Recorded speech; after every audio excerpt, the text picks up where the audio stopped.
Hello everyone, welcome back to my channel. আশা করি সবাই খুব ভালো আছেন। আজকে যে রেসিপিটা নিয়ে চলে এসেছি সেটা কিন্তু আমার অন্যতম ফেভারিট একটা রেসিপি। এটা হলো কাঁকড়ার ঝোল। একটু শীত শীত তো পড়েই গেছে, তো গরম গরম কাঁকড়ার ঝোল আর এক থালা গরম ভাত, কিরকম কম্বিনেশন, দারুণ না? তো আজকে এত সুন্দর একটা রেসিপি কিভাবে বানাচ্ছি একদম বাটা মশলা দিয়ে, তো চলুন সেটা দেখে নেওয়া যাক। তো প্রথমেই 1 কিলো কাঁকড়া নিয়ে নিয়েছি। কাঁকড়াটা অলরেডি পরিষ্কার করে নেওয়া হয়ে গেছে। এর আগে একটা ভিডিওতে আমি অলরেডি দেখিয়ে দিয়েছি যে কাঁকড়া পরিষ্কার করার যে পদ্ধতি, তো চাইলে সেটা আপনারা দেখে নিতে পারেন। তো কাঁকড়া পরিষ্কার করা হয়ে গেছে। প্রথমে নুন আর হলুদ দিয়ে আমি মাখিয়ে নিচ্ছি কাঁকড়াটা। এবার বাকি প্রসেসটা শুরু করব। এবার আমি আলু কেটে নিচ্ছি। কাঁকড়ার জন্য আমি 2টো আলু নিয়েছি মিডিয়াম সাইজ, আর এইভাবে ডুমো ডুমো করে কাঁকড়ার আলু কেটে নিতে হবে। খুব বেশি বড় আলু কাটার দরকার নেই, এরকম ডুমো ডুমো করে কাটলে খুব ভালো লাগে। প্রথমে একটা মশলা তৈরি করে নেব। 2 চামচ গোটা ধনে দিয়ে দিচ্ছি, 1.5 চামচ জিরে দিয়ে দিচ্ছি, গোটা জিরে দিয়ে দিচ্ছি, কয়েকটা গোলমরিচ আর 2টো শুকনো লঙ্কা। শুকনো খোলায় আমি ভালো করে রোস্ট করে নিচ্ছি। ড্রাই রোস্ট করে নিতে হবে যতক্ষণ না কালারটা চেঞ্জ হয় আর সুন্দর একটা গন্ধ আসে মশলার। তারপরে এটা নামিয়ে গুঁড়ো করে নিতে হবে। এবার আমি মশলাটা নামিয়ে নেওয়ার পরে কড়াইতে দিয়ে দিচ্ছি পরিমাণ মতো সরষের তেল। প্রথমে কাঁকড়ার যে আলু সেটা আমি ভেজে তুলে রাখবো।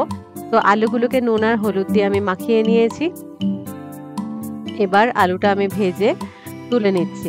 এবার ওই তেলের মধ্যেই আমি দিয়ে দিচ্ছি কাঁকড়াগুলোকে ভেজে তুলে নিতে হবে। কাঁকড়া ভাজার পরই দেখবেন যে এরকম লাল লাল হয়ে গেছে, কালারটা চেঞ্জ হয়ে গেছে। তো খুব বেশি সময় কিন্তু লাগবে না, কিছুক্ষণ ভেজে নিয়ে আমি তুলে রাখবো।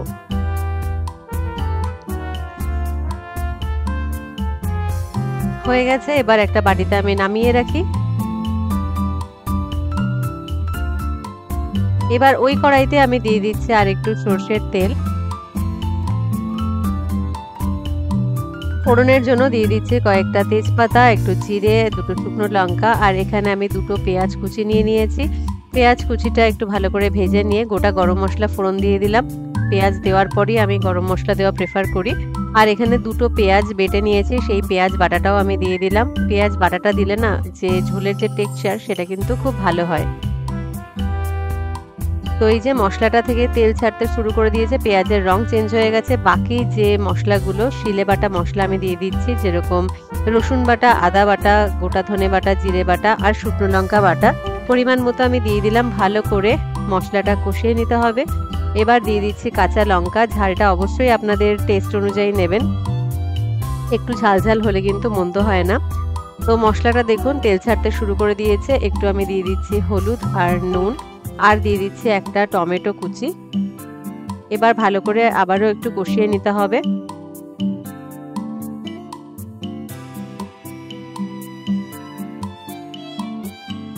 মশলা কষানো হয়ে গেছে। এবার আমি দিয়ে দেব কাঁকড়া, ভেজে রাখা কাঁকড়াটা দিয়ে দিচ্ছি। ভালো করে মশলার সাথে এটা কষিয়ে নিতে হবে। কাঁকড়া রান্না করতে কিন্তু খুব বেশি সময় লাগে না। এবার আমি যে মশলাটা তৈরি করে নিয়েছিলাম না, গুঁড়ো মশলাটা, সেখান থেকে আমি 1.5 চামচ মতো দিয়ে দিচ্ছি। দিয়ে আবারও কিছুক্ষণ আমি কষিয়ে নিচ্ছি। এবার ভেজে রাখা আলুগুলো আমি দিয়ে দিলাম, আর এই যে কাঁকড়ার ঘিলু সেটা আমি এখন দিয়ে দিলাম। কাঁকড়ার ঘিলুটা দিয়ে কিছুক্ষণ ওয়েট করে তারপর নাড়াচাড়া করে নিতে হবে। এটা ঝোলের মধ্যে দারুণ একটা টেস্ট অ্যাড করে, মানে কাঁকড়ার এই রান্নাটায় একটা অসাধারণ টেস্ট চলে আসে যদি ঘিলুটা দেন। এটা অন্যরকম রেসিপিও হয়, আলাদা একটা রেসিপিও করা যায়। তো আমি এবার দিয়ে দিচ্ছি পরিমাণ মতো গরম জল, দিয়ে আমি ঢেকে দিলাম।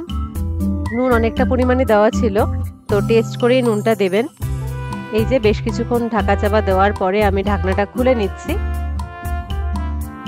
ঝোলটা ভালো করে ফুটতে শুরু করেছে, গ্যাসের আঁচটা কিন্তু বাড়িয়ে দিতে হবে। এবার আমি নুনটা টেস্ট করে আরেকটু দিয়ে দিলাম নুন। এবার ওই ভেজে গুঁড়ো করে রাখা মশলাটা কিছুটা দিয়ে দিচ্ছি, আর গরম মশলা বাটা দিয়ে দিচ্ছি। ব্যাস, আমাদের কিন্তু কাঁকড়া রান্না একদম রেডি। এবার এটা পরিবেশন করে নেব। দেখুন একদম লাল লাল কাঁকড়ার ঝোল কিন্তু রেডি।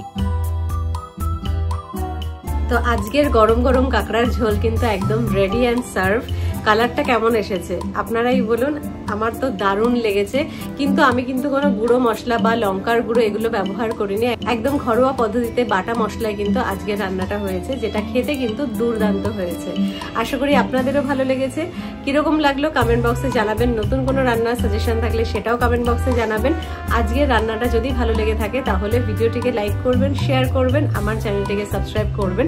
তো দেখা হবে পরের রেসিপিতে। সবাই খুব ভালো থাকবেন।